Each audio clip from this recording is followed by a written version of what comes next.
შევადღებშვიდობის მეგობრებო, Georgian Times-ის პირდაპირ ეთერშია ლაბორატორია და მე ვფიქრობ, რომ დღეს უნდა გადაცემის პირველ ბლოკში ვისაუბროთ ისეთ ადამიანებზე უბრალოდ, რომელიც ყველას ეკუთვნის. თაკოთ, დამეთანხმები ალბათ, რომ ასეთები არიან, რომ არ ვიცი, ეს ალბათ ბედნიერება მათი ხვედრია, რომ ისინი არ ეკუთვნიან მხოლოდ თავიანთ ახლობლებს და ოჯახის წევრებს. გეთახმები, ნამდვილად ასე არის, ეკუთვნიან მაყურებელს, სმენელს, დაგვიტოვეს უამრავი ძალიან კარგი შედევრი და არსებობს კიდევ გამორჩეული ხმა, გამორჩეული ვიზუალი, რომელიც ტოვებს წარუშრელ კვალს. თუმცა აქ მნიშვნელოვანია ხოლმე პიროვნული თვისებებიც და ის რომ ყველას უყვარდა ეს ადამიანი, გარდა იმისა, რომ მისი შემოქმედება უყვარდა, ეს ერთია, მაგრამ კიდე მეორეც ემატება, როდესაც ძალიან მოგწონს როგორც ადამიანი და რა თქმა უნდა, გიყვარს და გაქვს განსაკუთრებული დამოკიდებულება, მოდი აღარ დავუვალოთ ჩვენი საუბრით.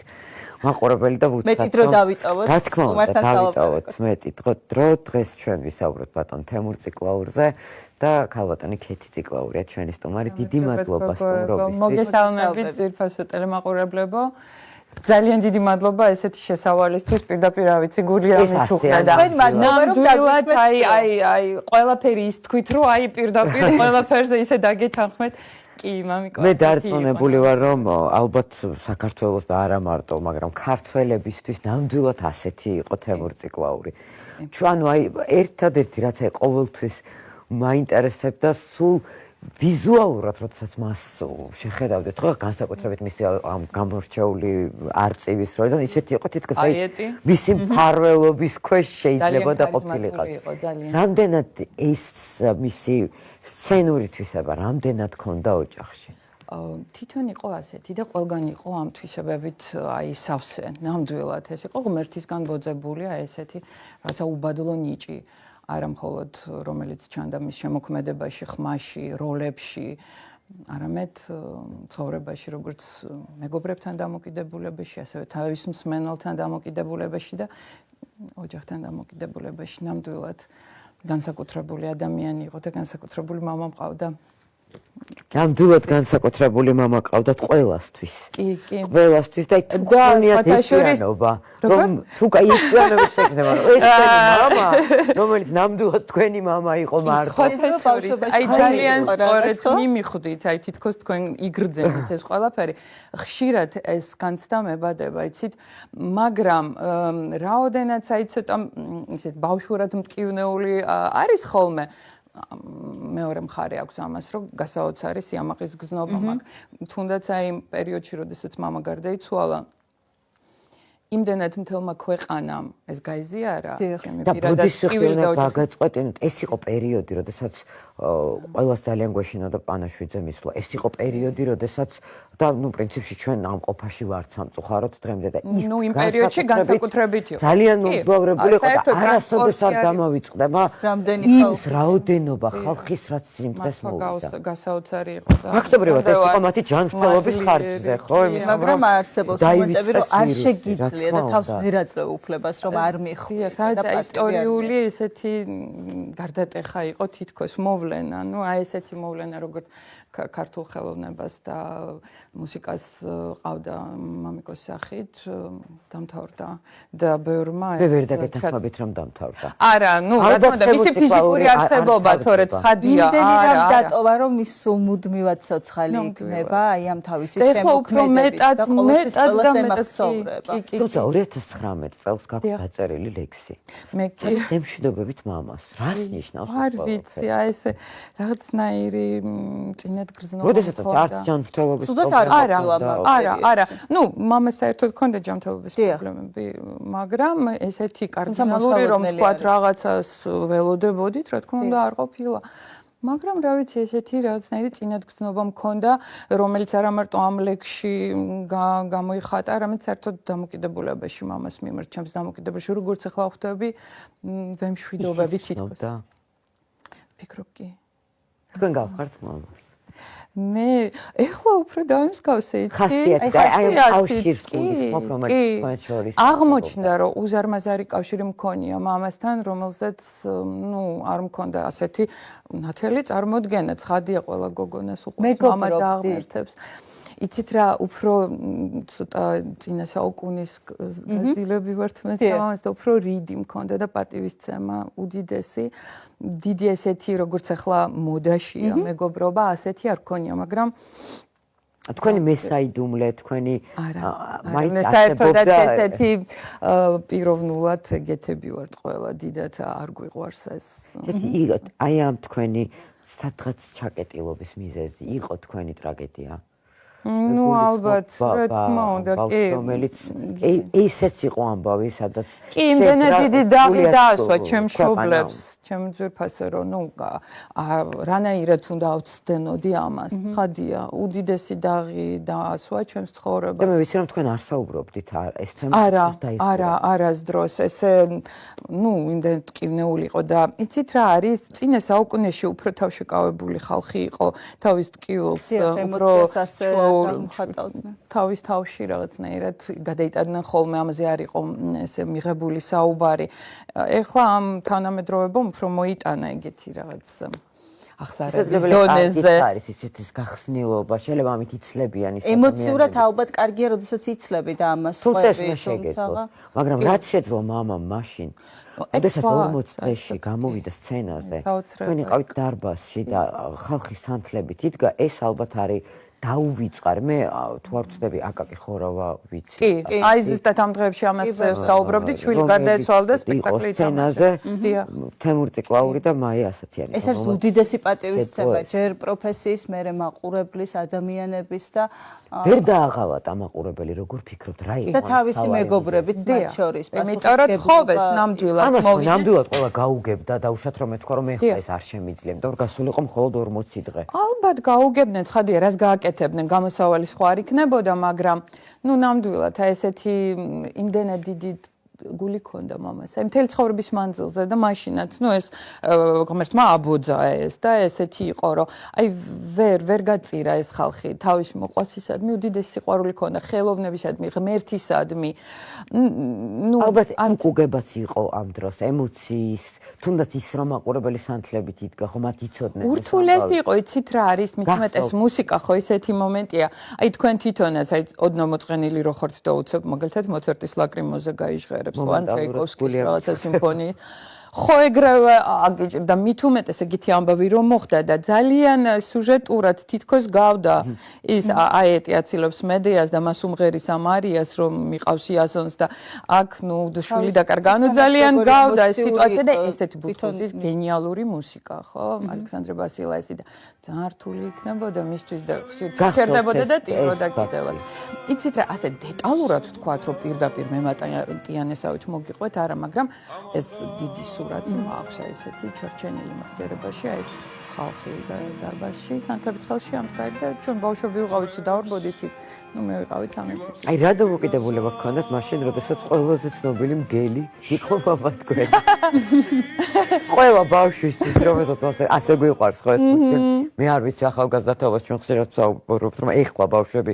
ისეთ მუსლიმებს უყვარენ მე ვერ ვიგებ ამაზე არ ფიქრობდით იმიტომ რომ ჩვეული ამბავი იყო თან ვერ აიცით რა იმიტომ რომ ყველას ხო თავისი ცხოვრება აქვს მით უმეტეს ბავშვობა ესეთი თემაა რაღაც შენ ზღაპრებს განსაკუთრებული ბავშვობა გქონდათ აი გასტროლებიდან რა თქმა უნდა განსაკუთრებული იყო იმიტომ რომ სუმენატრებოდა ეს მშობლები წასულები 6 თვე ვერ ხედავდი 3 თვე ვერ ხედავდი და სუმენატრებოდნენ მე ჩამოვიდოდნენ მე ბებია ბაბუმა მენატრებოდა და ასე ამიტომ იყო განსაკუთრებული საჩუქრები აი ხო ყველგან თქვენი აი ამით განებივრებული კი მით უმეტეს იმ პერიოდში ხო არ იყო სექსუალაჭკები არ იყო საღეჭი რეზინები და ეს რო ჩამოიტანდნენ სამხრეთ ამერიკაში ქონდათ მაშინ ძალიან დიდი ტურები დიდი ხნით და ასე ყუთები თითო და ამას რო გააღებდი და სუნი მოდიოდა საერთოდ სხვა აი შენ რეალობასთან კავშირში რო არ იყო რაღაცა საოცრება ნუ ძალიან ლამაზი ტანსაცმელი მქონდა რომელიც არ ქონდა სხვებს თუმცა მარტო მაგიტო არა დედიკო ძალიან ნიჭიერია მრავალმხრივი და კერავდა საოცრად შესანიშნავად და რაღაცებს მიკერავდა, მიქსოვდა და მაგამ მხრივ კი განსაკუთრებული და განსაკუთრებული რა თქმა უნდა თავისი აი გრაფიკით, სისტემით ცხოვრების. თუმცა იმ პერიოდში ამას აღიქვამდის თუ დღევანდელი გადმოსახედი. ნუ ახლა ამას ვერ ხვდებოდი რომ აი ესეთი ლეგენდის ნაწილი ვარ. აი გენატრებად ყველა შემთხვევაში იყო დედაც და მამა.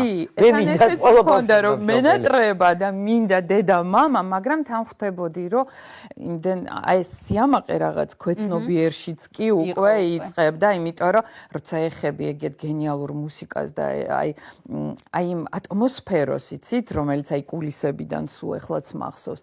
რაღაცნაირი განსაკუთრებული გზნობაა, რომელსაც თითქმის სიტყვით ვერ გადმოსცემ. ნუ ყოველ შემთხვევაში ახლა ინტერვიუში გამიჭირდება ესე უცებ. უნდა დავჯდე, დავფიქრდე, რაღაც ჩამოვაყალიბო, მაგრამ რა თქმა უნდა არ არის ეს ისეთი. კეთ თქვენ პირველი ნაბიჯების სცენაზე. რა შეფასება მიიღეთ? არ იყო ეს პასუხისმგებლობა, რომ დიდი ალბათ ძალიან. როგორ ისეთი ადამიანის შვილი ხართ, რომ უცბად თქვენ სცენაზე, თქვენი რეპერტუარით რა შეგრძნება იყო? იყო თუ არა რჩევები პროფესიული, დახმარება, ან პირიქით წინააღმდეგობა. მე უკვე ის დუეტები, რომელიც შეასრულეთ, როგორი პარტნიორი იყო? ამაზე რა მოგვა? ამას საოცარი პარტნიორი იყო. ნუ ნამდვილად ბედნიერება იყო მათთან ერთად მუშაობა. იმიტომ რომ ნუ ჩემი პრემიერა შედგა, ასე ვთქვათ, დიდ სცენაზე.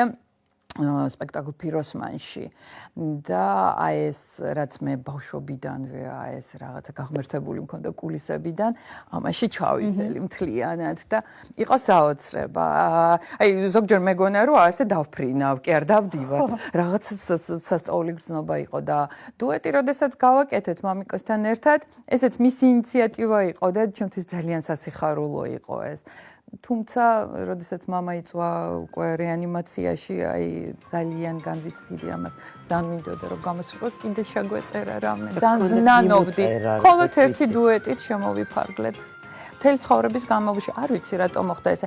შეიძლება იმიტომ რომ ისედაც სულ ერთად ვმუშაობდით. მე კიდე სპექტაკლები იყო, კონცერტები იყო, სადაც მონაწილეობდი პროგრამები და ისედაც და ასედაც სცენაზე ვიდექით და მე ჩემს სოლო ნომრებს ვასრულებდი, მამა თავის სოლო ნომრებთან, დედასთან დუეტთან რაც და ალბათ მაგიტო არ მოვიდეთ. ასე დროს უგონია რომ გააქვს დრო და არა უშავს ცოტა ხანში მალე დავწერთ. პროცესში დავერტილება მრჩება რომ თქვენ არ გქონდათ ჭრდილქვეშ ყოფნის შიში მამის. არ მქონდა. და პრეტენზია შესაძლოა არ არის სწორი, მაგრამ ჯანსაღი ამბიცია მქონდა. ცალკე უნდა ეს გქონდათ თუ ის რომ იყავით თემურის შვილი, ეს უკვე იყო ძალიან დიდი როსნერი პრეროგატივი, პრივილეგია. ცით რა, უფრო თითქოს აი გარესამყაროდან მოდიოდა ეს ინფორმაცია, ჩემში შიგნით ეს არისო. მე ამას არ ვგრძნობ. ნამდვილად უფრო ჯანსაღი ამბიცია მომძრავებდა, იმიტომ რომ ვთვლიდი, რომ ნუ ჟანრობრივად საერთოდ სხვა სტილისტიკით მუშაობ და გამოვედი კიდევაც. არ ვიცი რატო, მაგრამ ინფორმაციულად რა თქმა უნდა ზოგჯერ ვითრგუნებოდი, იმიტომ რომ თითქმის ყველას რა თქმა უნდა ეს აზრი ებადებოდა. ზოგჯერ მწყინდა შეიძლება, ზოგჯერ განვიცდიდი, მაგრამ ლაპარაკები კულის. ნუ რა თქმა უნდა თვითონ არა, თვითონ მშობლებმა ილაპარაკეს ამაზე, იმიტომ რომ ხვდებოდნენ, ნუ რა ლოგიკით იქნება ახმული ჩემი გამოჩენა, ხო ხვდებით? ნუ ბუნებრივია. ბუნებრივია, ხო, ეს ელემენტარულია, ყველას ეს დაებადება და უბრალოდ დამისახეს რაღაც მომენტები და იმაზე ვისაუბრეთ თუ როგორ იქნება და რა არისთვის უნდა ვიყო მზად. უჯერებდით ყველაფერს. იცით რა, ძალიან დამჯერი ვიყავი, ძალიან დიდი მნიშვნელობა ჰქონდა ჩემთვის მათ აზრს, მაგრამ ნუ რა თქმა უნდა, მე ვფიქრობ ყველა ზრდასრული ჯანსაღი ფსიქიკით ადამიანი მაინც იმას აკეთებს, რასაც თვითონ თვლის სწორედ და თვითონ რაც უნდა და მე ესე ვიყავი. და იყო ეს თქვენ შორის თქვენ ახსენეთ რომ წინა საუკუნის აი ეს გადმონასტები ნუ რაღაცა მომენტებში შეიძლება იყო. კი, იყო რა თქმა უნდა. თუნდაც გემოვნებით სხვადასხვანაირი ყველა გადამამკიდებელი სამყაროა ხო თითოეული პიროვნება ხო მამას თავისი წარმოდგენა ჰქონდა დედას თავისი ვთქვათ მე ჩემი და რა თქმა უნდა ვინაიდან ეს generation gap ყოველთვის არსებობს ყველგან და აბსოლუტურად თქვენს შვილი გყავთ და დედა ხართ თუ არის როგორ ადრით ახლა თქვენს ამბავს უკვე ნუ რაღაცეებში მეც მაქვს ცოტა დიდაქტიკური თემები მაგრამ აი ახლა უგებთ ალბათ თქვენ მშობლებს ხო რა თქმა უნდა და სხვა შვილს მამა ალბათ თქვენი და დღევანდელი თაობა განსხვავდება ერთმანეთისგან რა თქმა უნდა და ისინი მეტად დამოუკიდებლები არიან და მეტად თვლიან, რომ ძალიან ადრე ასაკიდან უნდა დაიწყონ გადაწყვეტა ლიგების მიღება. ნუ მე ვეცადე მაგალითად ხა ჩემი შვილი საკმაოდ ავტორიტეტული მუსიკოსია ელექტრონული მუსიკის სფეროში და სულ თავიდანვე როგორც კი დაიწყო ამითი ეს საქმიანობა და დაინტერესდა მეც რაღაცა შევედი. დებია ბაბუა როგორ უფასებდა ელექტრონული ეს ეხლა აი დამასდა მათთვის ალბათ ეს იქნებოდა რომ რას აქ და რა თქმა უნდა ხომ უბრალოდ ისე უყვარდა მამას ჩემი შვილი თავისი შვილი ნუ ზეღა კლუბში თემურ ციკლაური ელექტრონულ მუსიკას წარმოუდგენელი არ მოხდა ესე სხვათა შორის ნუ სპეციალურადაც ვცდილობდი არ მისულიყო იმიტომ რომ რა თქმა უნდა ძველი თაობის ადამიანებისთვის ცოტა ეს ესთეტიკა ნუ მიუღებელია სხვანაირ რაკურსით უნდა შეხედო ისიც კი ძნელია აი ამ მუსიკის მხრივ თვითონ აი შემოქმედების შეფაზების მხრივ რაღაცა გაუგო კი რაღაც მომენტში უკვე მივიდა გაიგო აზრობრივად რა არის თუმცა მისი არსი ვერ ღებულობდა ამას იმიტომ რომ მიშოული ახსენებს მელოდიას აზრს იდეას ნუ სხვა პოსტულატებიდან გამოდიოდა ხო თავისი შემოქმედების შექმნის თუმცა ფაქტია რომ გენეტიკური არის თქვენი შვილის შემთხვევაში ეს მუსიკალური და თანამედროვე ნუ არ შეიძლება ხო ბაბუ ამას და უბრალოდ და აქედან გამომდინარე ამას ხვდებოდა თემური და ამაყობდა მინდა გითხრათ იმიტომ რომ ხვდებოდა რომ ეს უფრო ნოვატორულია და უფრო წინ მიდის და ალბათ სადღაც აი იქ იყო რომ შეიძლება მე არ მესმის მაგრამ ალბათ დაგარგია კი და ეს ერთხელაც ვახსენე ინტერვიუში რომ აი ესე ურჩევდნენ დედიკოც და მამიკოც რომ აქ რაღაცა ინსტრუმენტი შემოიყვანა აქ ჰარმონია იქ მიდის ბაგაბუბი და ხო მოკლედ რა ვიცი მაგრამ მე ანდრია გადავიდა იცით თვითონ ელექტრონულ მუსიკასაც სხვადასხვა განშტოებები აქვს და ერთ-ერთი მიმართულება ambient-ი რომელიც არის ძალიან ისეთი სულიერი მედიტატიური მუსიკის და ამას ქმნის და ეს უფრო ნუ ახლოს იყო მასთან გენეტიკამ როგორც ჩანს თავისი როგორ მუშაობდა თვითონ ბატონი თემური ბატონი თემური რა აი სახლში როდესაც ხდებოდა სამუშაო. ნუ ჯერ ერთი მამა ყოველთვის ფორმაში იყო თავისი ვოკალური აპარატის. აი როგორ ეს ბუნებრივი ნიჭი იყო თუ ანცა ვარჯიშებს აკეთებდა რა თქმა უნდა ბუნებრივი ეს არის ღმერთისგან ნაჩქარი ბოძებული ნიჭი. ბოლომდე მას არ შეცვლია ხმის ტემპი. დაუფრთხილდა და უფრო განავითარა. იმიტომ რომ არასწორი ცხოვრების წესით ადამიანები კარგავენ მერე ამ ნიჭიერებას და ეს აპარატი იშლება და ირყევა. მამასაც ჰქონდა რაღაც მომენტი ისეთი გარდატეხის ეწეოდა ადრე ძალიან ბევრს და როდესაც რაღაც პრობლემა შეექმნა და დადგა ეს მომენტი აბსოლუტურად მხოლოდ ნებისყოფის გადაწყვეტილებით. ადამიანი რომელიც თითქმის 3 პაჭკა სიგარეტს ეწეოდა დღეში და ღამე უცნაური იყო, მაგრამ ესეა როცა ვოკალისტი მღერი. უცნაური ალბათ არ იყო მისი დარდიდან გამომდინარე და შესაძლებელია მისი ამბავი ზუსტად ის. გოგოებო, თქვენ ვერ წარმოგიდგენიათ, როგორი დატვირთული იყო მაშინ მათი შემოქმედებითი ცხოვრება და გრაფიკი. ნამდვილად ამის გაძლება რთული იქნებოდა უბრალოდ ასე ფხიზლად რო იყო. ჯერთ მერე ბანკეტები იმართებოდა და ქართული ტრადიციიდან გამომდინარე, ნუ შეუძლებელი იყო. ბუნებრივია. ეს უძილობა, გადაღლა მუდმივ მდგომარეობა. ეს მომენტი ხო ეწეოდა, მაგრამ როდესაც შექმნა პრობლემა არ ეწეოდა საერთოდ. ერთხელაც კი არ მოსდომებია, რომ ვიმე ერთი რაღაცა ესე ან ზოგს ესიზმრება, მერე რაღაცა. კი ბატონო. არასდროს არაფერი ასე თქვა და იძახოთ ფაილი წავშალე ტვინში. და всё. და არის გარეგნობა, რომელიც სტილითაც გამორჩეული იყო. დიახ. რაღაც განსაკუთრებული სტილი ქონდა. არ გამორიცხულია ვინმეში აგრეოდა, ან ხმით, ან ციცილით, ამ გადამდების საოცარი სიცილით, როდესაც შესაძლებელია მაყურებელს არ ცოდნოდა მიზეზი, მაგრამ როდესაც იწყებდა სიცილს ავტომატურად ყვებოდი. თვითონ არჩევდა ამ სტილს, ამ საოცარ კოსტიუმებს. მე გულისხმობ რომ არა სამოსაული გემოვნება ქონდა. იმ დროს ყინვალე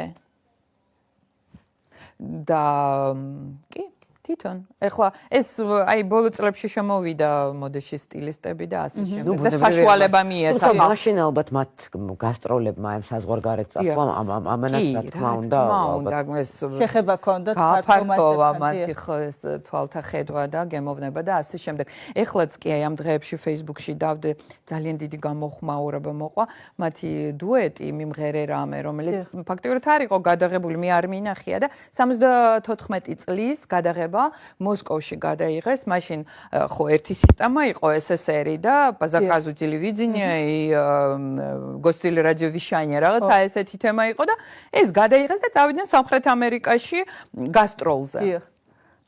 არავის არ უნახია, იცით? დედასთვისაც ეს შოკური იყო. ნუ მე საერთოდ არ ვიცი რა დამემართა. როგორ მოიწიეს? შემთხვევით ეს იყო ნათლისღება, საოცრება მოხდა და ლილის ნათლულმა YouTube-ზე აღმოაჩინა. მე ჯერ არ დაუკავშირდი იმ პიროვნებას, რომ გავარკვე, იმიტომ რომ ლილი მითხრა დედიკომ, რომ მინდოდაო ბუთხუზისთვის მეთქვა ან სესო პავლეალიშვილისთვის, რომ არქივებში ენახათ, ვინც მოღვაწეობდა რაღაც პერიოდი მოსკოვში. მაგრამ ნუ ვერ მოახერხა და ეხლა ეს ვნახეთ, საოცრად ლამაზები, საოცრად ახალგაზრდები. ისე მოდურ კი ბატონო მე ანახი მაქვს. ხო, აი ძალიან ისეთი იმ დროისთვის განსაკუთრებით და არა მარტო იმ დროისთვის, თაკო ეხოთ რთულია გადაიღო, ანუ ასე ესთეტურად ასეთი ლამაზი. და თვითონ ბგერის ხარისხს თუ დააკვირდით თქვენ. მაშინ ეს რაღაც ბაბინებზე წერდნენ და როგორი სიღრმე აქვს აი ამ სივრცე ამ სიმღერას, მე ვფიქრობ დღევანდელი ჩანაწერები ნამდვილად არ არის ესეთი ხარისხის ხომართალია, სულ სხვანაირი და ნუ რამხელა ნოსტალგია ამაში და რამხელა მონატრება ხალხის გაზიარებით და ლაიკებით და კომენტარებით ხვდები, რომ იმდენად ენატრებათ ეს ყველაფერი. რაღაცნაირი სუფთა იყო, იცით, ეს ყველაფერი ლაღი. აი დახვეწილი მე ერთხელ მქონდა მასთან შეხება ჩვენთან ოჯახში იყო სტუმრად და ნუ ხო ბუნებრივია რა თქმა უნდა ხო ყველას თითქმის მქონდა ეს დამოკიდებულება რომ დაინახავდი ავტომატურად თუ ხსა ვიცნობდი და რაც შენიანი იყო და მაგას რომ ვიმღერე და ისეთი შტაბიშტილება დამჭირ ნუ არ ეცალახ ეგ რაღაც სუფრა იყო და აი ახლა ჩემთვის კიდე მე თვითონ რაზომის ვარ და თვითონ რა ვხდება ახლა მოვიდა რომ მითხრა რომ როგორ კარგად მღერი აი მივხვდი რომ იმ მომენტში მე ნუ ასაკით პატარა ვიყავი, მაგრამ მივხვდი რომ აი ეს ამხელა კაცი გახდა თითქოს ჩემი ტოლი იმ წუთას. და მან მაგნომინა რომ შენ აქ ტყუილად კი არ მღერი, მე გისმენ და კარგია ეს. აი საოცარი თვისება. აი ეს თვისებები ალბათ არის ის რამაც საბოლოო ჯამში მივედით იქამდე რომ იხსნება მისი სახელობის ბაღი. სადაც ყველას ყვერი სადაც ძალიან სასიხარულოა. ყველას ყავს თავისი თემურ ციკლაური, აი რაღაც პატარ-პატარა და ერთად შესაძლებელი იქნება რომ მოიყარონ ამ ადამიანებმა. აი იცით უნდა გითხრათ რომ აი ეს რაც ახსენეთ თქვენ, აი ეს რომ გაიხსენეთ ეს მოვლენა თქვენ ცხოვრებიდან ძალიან ბევრი იძახის ამას და იხსენებს. და მე მივხვდი რომ აი ეს თვისება იყო ნამდვილად რაღაც ღვთაებრივი, აი ესეთი ნაპერწკალი მაშინ რომ ყველასთვის პოულობდა. ნუ იცით ძალიან ბევრ ადამიანს ხვდებოდა და ძალიან აი წარმოიდგინეთ მთელი ქვეყანა სად არ დადიოდა, სად არ გამოდიოდა და ყველა რომ ის და ყველასთვის პოულობდა. დგებოდა სურათს იღებდა, თბილსიტყვას ეუბნებოდა. ან რაღაც და თითოეულს იმდენი მწერს ასეთი ისტორიებით ერთმა ქალბატონმა კარგად მომწერა კომენტარში მადლობა მას რომ ჩემთვის მღეროდა მანანებოს. წარმოიდგინეთ ეს რა. აი განცდა მანანა ქვია და აი ჩემთვის მღეროდა. წარმოიდგინეთ ეს რამხელა და მე აი რაც დავიწყე საუბარი პირველი თქვენ შეკითხვა და აი ახლა ვიტყვი რომ მე ვგრძნობდი მთელი საქართველოსგან აი ამას რომ ჩემ ტკივილს იზიარებს და მე ვიზიარებდი საქართველოს ტკივილს მე ვხვდები აი ამ ადამიანების არს იმიტომ რომ გარდა იმისა რომ შვილი ვარ მე ხომ მოქალაქე ვარ ხო ამ ქვეყნის და მე ხომ მსმენელი ვარ მამას სიმღერების და ვაფასებ ხო ამას როგორც ისინი ყველა და აი ეს არ ვიცი, შეიძლება მე ორ მაგად განვიცდი, შეიძლება ისინი, არ ვიცი, მაგრამ ერთმანეთის დანაკარგს ვიზიარებთ, ესეთი გრძნობა მაქვს. ეს ძალიან უცნაური გრძნობაა, როდესაც მამის გაყოფა გიწევთ სრულიად საქართველოს. კი, უცნაურია და ვფიქრობდი, რომ რას შვება ეს გრძნობა მშველი, ის თუ პირიქით უფრო მძიმეა. ჯერჯერობით არ მაქვს ამაზე პასუხი, ეს პარადოქსალური მდგომარეობა რაღაცნაირი ალბათ თავარია გაუძლო უბრალოდ. ამაზე პასუხი არც მექნება ვფიქრობ.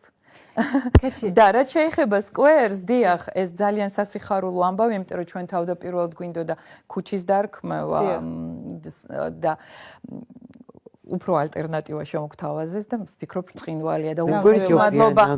ნამდვილად ხო ასეა და უღრმესი მადლობა მინდა გადაუხადო საკრებულოს ესე იგი სიმბოლიკის და სახელდების დეპარტამენტს ქალბატონ ნინი.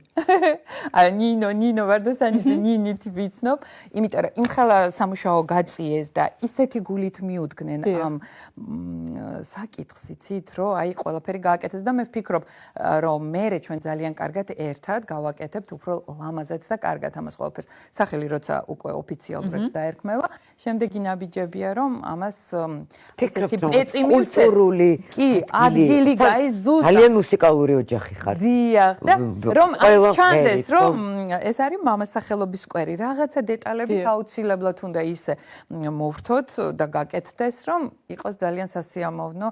შეიძლება კონცერტის გამართვა. აი კონცერტი ალბათ დასვენება, რომ ბავშვები მივიდნენ და ნახონ. ტერიტორიულად სად იქნება? ეს იქნება მიცკევიჩის ქუჩაზე. პეტერესეც სკვერია, ამფითეატრის ფორმისაა და აი, რა ვიცი, მე იმედი მაქვს, რომ ძალიან კარგი. კიბეებით არის ესე ასასვლელი. აი, რაღაცა თითქოს ესე იარუსები არის და შეიძლება ის სცენის მსგავსი რაღაც გაკეთდეს.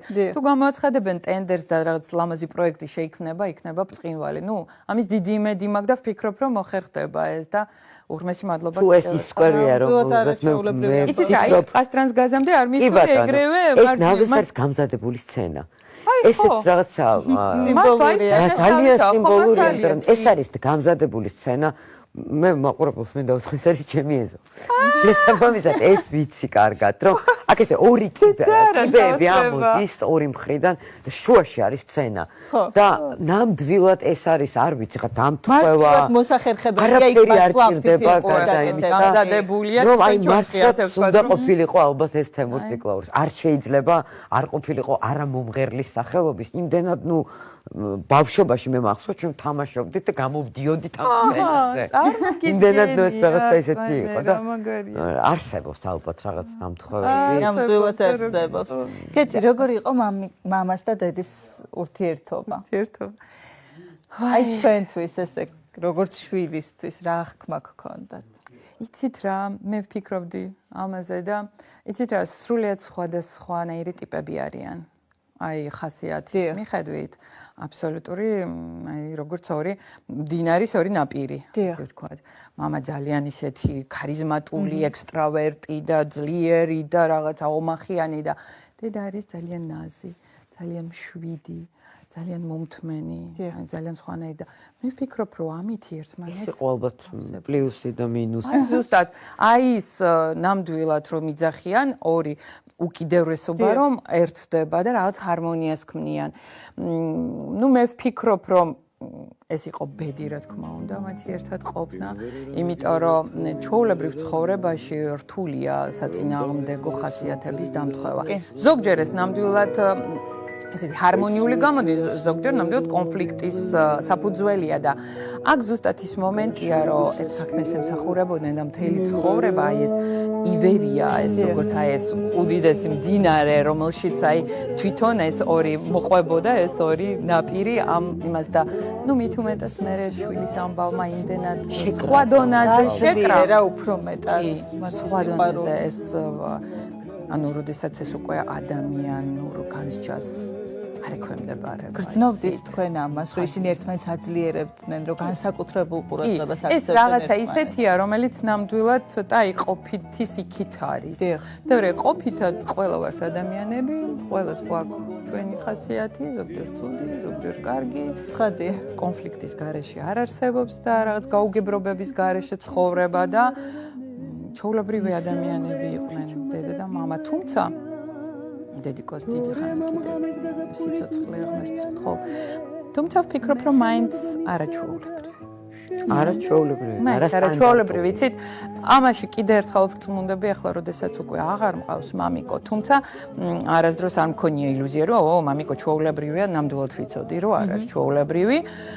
ჩემი აღქმითაც და ჩემი სიყვარულითაც მის მიმართ დამოკიდებული. და ჩვენი და აი ამითიც რომ ამის მომსწრევარ მთელი ცხოვრება თქვენ მეგობრებთან როგორი დამოკიდებული მე მეც როგორ უყვარდათ ძალიან და ყოველთვის მათთან იყო უფრო ძალიან იყო გახსნილი დემოკრატი. ვიდრე თქვენ. კი, უფრო რაღაცნაირად.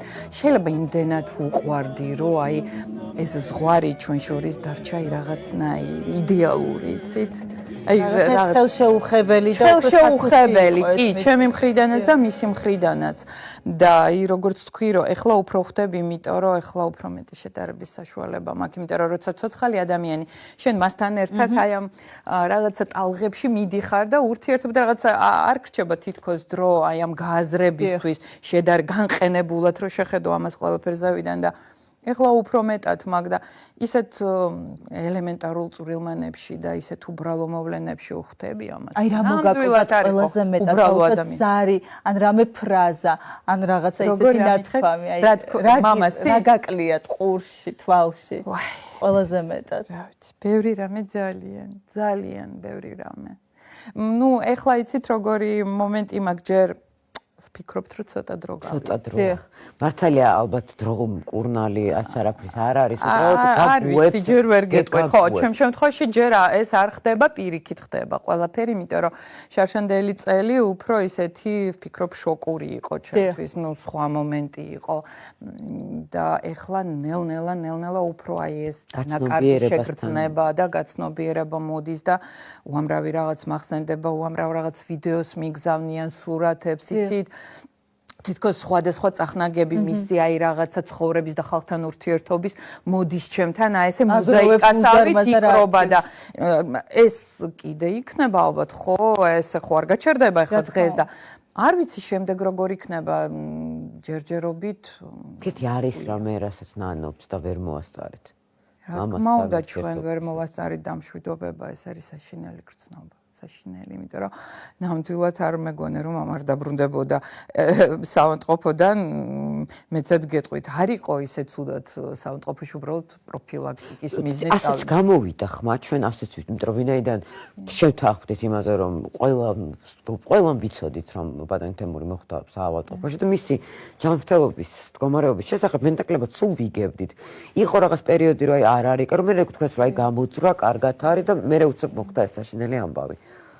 ხო, იმიტომ რომ მიდიოდა მაგ პერიოდში ჩვენ ყველა და ნუ მამიკო პირველი გახდა, შემდეგ ჩვენ და მე უფრო ცუდად ვიყავ ვიდრე მამა. უფრო ცუდად რეალურად. ნუ უბრალოდ სახლში დავრჩით მე და ჩემი შვილი და ესე იგი მთელი ეს კოვიდის არ მქონდა, სახლში ვიყავით იზოლაციაში და მამა უბრალოდ იმიტომ წავიდა რომ მანამდე ქონდა ინსულტები და ისეთი მდგომარეობა, რომ ვიფიქრეთ რამე არ გამოეპაროს და ეს ექიმი თანხლები დაავადებებიდან გამომდინარე მოხდა მისი და უბრალოდ მე მთლიანად გამოიფიტა, იცით, ორგანიზმი და ეს ხელოვნური სუნთქის აპარატი ეს ხო არ არის, ну როგორ გითხრათ, აი 100%-იანი მომენტი და ძალიან აზიანებს ფილტვებს ეს ჟანგბადი იმ რაღაც ელასტიურობას აკარგვინებს და საბოლოო ჯამში ესეც მოხდა მთლიანად დაკარგა ფილტვებმა ელასტიურობა და ვეღარ გაუმკლავდა, აი ვეღარ აღიდგინა ორგანიზმა თავის. ალბათ ყველაფერს აქვს თავის დადებითი და უარყოფითი მხარე და აი ეს დამშვიდობების ძალიან მძიმე წუთები შესაძლებელია თქვენთვის პირიქით არ ვიცი ხა მარტივი რამდენად შეიძლება იყოს, მაგრამ მაინც თქვენ ცნობიერებაში ბოლომდე დარჩა ის საღონებაზე ისე როგორც რა, ну, თუმცა ჩავედით რა თქმა უნდა, რამდენიმეჯერ ვნახე ეს ძალიან რთული სურათებია, რომელიც რომ მახსენდება, ძალიან მტკივნეულია რეანიმაციაში, როდესაც იწვა. ხო, მაგრამ შესაძლებელი, ну, მე იმასაც ვნანობ ზოგჯერ რომ წავიდა საავადმყოფოში. ხო, იცით, ახლა ეგეთი ჩვენ არ ვიცით რა იქნებოდა, ხო, მეთქი უფრო კარგად იქნებოდა, მაგრამ მე მეუბნებიან რომ სახლში რომ დამძინებულიყო, მე ინანებდი რომ საავადმყოფოში წაიყონეთ და ასე შემდეგ. რა ვიცი, ну, აი ამას ძალიან ვნანობ. რატომაც ესე დამჭა ძალიან მტკივნეულად, იმიტომ რომ ნამდვილად გვეგონა რომ რამოდენიმე დღეში დაბრუნდებოდა. თუმცა არსებობს კავშირი, რომელსაც თქვენ ვადასტურებთ, რომ არსებობს ეს ყველაფერი და მას ალბათ ძალიან გაეხარდება, სადაც არ უნდა იყოს, როდესაც გაიგებს, რომ თქვენ არ ჩერდებით შემოქმედებითაც. თქვენ ამზადებთ ახალ სიმღერას, რომელსაც დაგპირდით, რომ ჩვენთან აუცილებლად თქვენთან მოვიტან, ჯერ არ არის მზად. მე როდესაც დავფიქრდი, რომ მამა სიმღერების გაკეთება მომინდება, ვფიქრობდი რა გავაკეთო და ცოტა რთულია, რა თქმა უნდა, ქალისთვის, იცით, ისეთი რეპერტუარი აქვს უფრო პატრიოტული ლირიკით დატვირთული მამაკაცის ბარიტონულ ხმაზე, რა უნდა ვიმღერო, ხო? მაგრამ არის რა თქმა უნდა ისეთი სიმღერები, რომელიც შესაძლებელია, მაგრამ ეს სიმღერა შეიძლება არ არის ლოგიკური, მაგრამ მე ძალიან მომწონს და გავაკეთე მეეტლე. როდესაც დასრულდება ამაზე მუშაობა, აუცილებლად შევასრულებ თქვენთან დიდი სიამოვნებით, იმიტომ რომ ძალიან ისეთი ქსევდიანი სიმღერაა და მომწონს. ერთ-ერთი ჩემი საყვარელი სიმღერაა მამას რეპერტუარიდან და ფიქრობთ რომ გააგრძელებთ მიუხედავად აი ეხ რაც ახსენეთ რომ რთულია. ხო, არ ვიცი. მამაკაცმა ვინ უნდა გაიმღეროს მისი სიმღერები, ესეც საკითხავია. წარმოუდგენელი. იმიტომ რომ რთულია. კიდე უფრო თქვენ კიდე გეპატიებათ რაღაცები. ზუსტად. აი არა, იმას ვინ გაბედავს არ ვინ მოკიდებს იმართავს. იცით რა, მე მაქვს ძალიან ბევრი იდეა. ძალიან ბევრი და იმედია რომ მამაც და განგებაც დამეხმარება ამის განხორციელებაში. მისი მეგობრებიც დარწმუნებული ვარ. გვერდში მიდგას ძალიან ახლო მეგობრები, მეგობრები მამასი და ფინანსურათაც, ფიზიკურათაც, მორალურათაც ისეთ სიყვარულს გწნობ, რომელიც დატოვა მამამ მეგობრებში და ხალხში, რომ უღრმესი მადლობა ჩემო საქართველო ამისთვის, რომ ასე უყვარდათ მამიკო და ალბათ იდეის დონეზე იქნება დაუშვათ რაღაც საღამო. საღამოები ჩაატარდა, უკვე ჩავატარეთ 2 ხსოვნის პანდემია გვიშლის ყველაფერში ხო, ანუ მაყურებლისთვის მიუწვდომელი და ჩვენ დიდი იმედი გვაქვს, რომ კიდე ჩატარდება და საშუალება ექნება ყველა დასწრების. კი ბატონო, ჩვენ ჩავატარეთ ქუთაისში და თელავში, მაგრამ მე ისევ რაღაც ტალღა იყო, შემდეგ ისევ რეგულაცია დიახ და იმედი გვაქვს, რომ ჩვენ დაგვაფინანსა კულტურის სამინისტრომ და უღრმესი მადლობა მათ და დიდი იმედით ვართ, რომ კიდევ იქნება ეს. რა თქმა უნდა, აუცილებლად ჩვენ ბოლოსკენ უნდა წავიდეთ და ერთი რაც მაინტერესებს თუ არსებობს რამე რაც აღმოაჩინეთ მამაში მისი ამ ქვეყნიდან წასვლის შემდეგ, რაც არ იცოდით. რა არის ეს? არსებობს. იცით რა? უფრო როგორ არის, იცით? ალბათ ეს ვიცოდი. მაგრამ ეხლა მივხვდი. იმიტომ რომ როდესაც ცოცხალი ადამიანი მასთან კონტაქტში ხარ, ცხოვრების დინება და მოვლენები, ბევრ რამეზე არ გაძლევენ საშუალებას ღრმად დაფიქრების. იშვიათად ხდება ეს. და როდესაც ქრება ეს ცოცხალია ეს ურთიერთობა და ესეთი ხორჩესხმა, ეს ფიზიკური თქვენი ამ არსებობის. მე უფრო მეტი დრო გაქვს ანალიზისთვის და მე ბევრი რამე მივხვდი მამას შესახებ, როგორც პიროვნების შესახებ. ჩემთვის აღმოჩენა გახდა უფრო მეტი სიყვარული გამიჩნდა მის მიმართ, უფრო მეტი პატივისცემა, გაგება, დაფასება და მადლიერება. ვცდილობთ რომ დაემსგავსოთ, არის ეს მაგალითი თქვენთვის რომ რა თქმა უნდა ეს არის ყოველთვის შვილებსა და მშობლებს შორის და ბავშვობაში რა თქმა უნდა ძალიან უფრო აშკარად იყო ეს, მაგრამ ეხლა როდესაც აი ჩემ თავს ვაანალიზებ, მით უმეტეს ამ ხელა პასუხისმგებლობა დამიტოვა ხალხთან ურთიერთობაში და საერთოდ რომ რაც მომენტში რომ დავფიქრდი ამაზე, მივხვდი რომ არ უნდა გავაკეთო ეს. არ უნდა ეცადოთ ამას, ის რაც თავისთავად ალბათ გენეტიკურად არის, იმიტომ რომ ეს არის აბსურდი. ეს არის აბსურდი. ვერანაირად ვერ მოხერხდება. თუმცა შეიძლება დიდი სურვილი მქონდეს, არა მარტო მე, არამედ ბევრს. სურვილი და გენეტიკა, რომელსაც ვერავინ ვერ საიდან ვერ შლის და ეს არის. ნუ ეგ სხვა რამეა, გენეტიკა და რაღაც ეს მომენტები. აი ეს თვისებები ვთქვათ, რა შეიძლება ბუნებრივია. არა, თუ მაგაზე მეკითხებით, ნუ ზოგჯერ მგონია რომ მამა ვარ, ნუ სერიოზულად ისე ვლაპარაკობ და ისე ვიქცევი ფრაზებს ვიძახი რაღაც. ნამდვილად დიდი ესეთი ეს მსგავსება გაჩნდა, მაგრამ საერთოდ რაღაცა იდეურად თქვა ცხოვრების მიმართ ძალიან ბევრი მსგავსება გვაქვს ისედაც მე და მამას ხასიათობრივად და დამოკიდებულებით და მსოფლმხედველობით, მაგრამ მაინც ну, აი რაღაც მომენტში მივხვდი, რომ ну, ჩვენ თან ხვდებით ყველანი და გადაცემას ასე დავიწყეთ, რომ ის არის ისეთი გამორჩეული, როგორები ძალიან ცოტა ადამიანები არიან. კი, ძალიან საკითხებია და არა ჩვენი. ნათელი და დაუვიწყარი.